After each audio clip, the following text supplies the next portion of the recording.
there lived a humble man named Ikenna. He was not a man of great fame or fortune. His hands bore the marks of labor, and his days moved like the slow drumbeat of dusk. Ikenna owned nothing more than a few animals and a modest shed where he shaped blocks of butter. With the care of a craftsman and the patience of a monk, each market day, Ikenna would carry a block of his butter, pressed and wrapped in palm leaves, and walk miles to the bustling town of Uzochi. There, a wealthy trader named Obinna owned the largest store in the square. Obinna had shelves lined with sugar, rice, salt, and spices from beyond the hills. The villagers called him the man with the golden hands, for his wealth seemed to grow like wild yam in rainy season. There was no contract between Ikenna and Obinna, no record scratched into wood, no coin exchanged. Ikenna brought butter.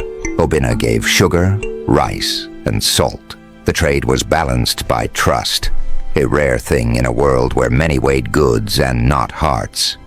For many seasons, this quiet exchange continued. Butter for sugar, salt for honesty, grain for peace of mind. But one morning, as the cock crowed over the rooftops of Uzochi, something stirred in Obinna's chest, a flicker of suspicion. Perhaps it was pride. Perhaps it was the whispers of others who measured wealth with distrust. He looked at the butter from the last trade and thought, was it truly a full measure? And so for the first time in many moons, he placed the butter on his iron scale. The needle trembled and settled just below a full kilogram. His heart tightened like a rope pulled too far. Had he been tricked? All this time, the sun rose. Market day came. Ikenna appeared, his shoulders dusty, his hands carrying butter wrapped in leaves as always. This time, the wind did not carry greetings. It carried silence.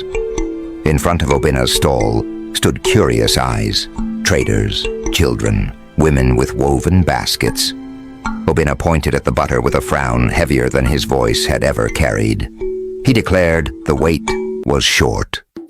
That trust had been broken. But Ikenna did not tremble. His eyes, dark and steady like the soil after rain, looked not with anger but quiet resolve. And in a voice firm like carved wood, he said the one thing that would silence even the noise of the wind. He said he had never owned a scale. He had never used weight or iron to measure. Every week he placed the sugar Obinna had given him on one side of a wooden plank and shaped the butter to match it. The market froze. The wind stopped. Even the goats seemed to listen, and Obinna, the man of riches, the man with golden shelves, now stood weighed by something heavier than butter. Truth. He had, all along, been weighed by his own measure. And in that moment, the people of Uzochi saw what Ikenna had always known, that life is not counted in grams or coin, but in balance. From that day on, no one ever questioned Ikenna's trade. His hands were trusted more than any scale. And Obinna, he learned that wealth is not what you hold, it's how you give. Moral of the tale: in the land of measure, it is not the weight of the goods, but the weight of the heart that matters. What you give is what the world weighs back to you.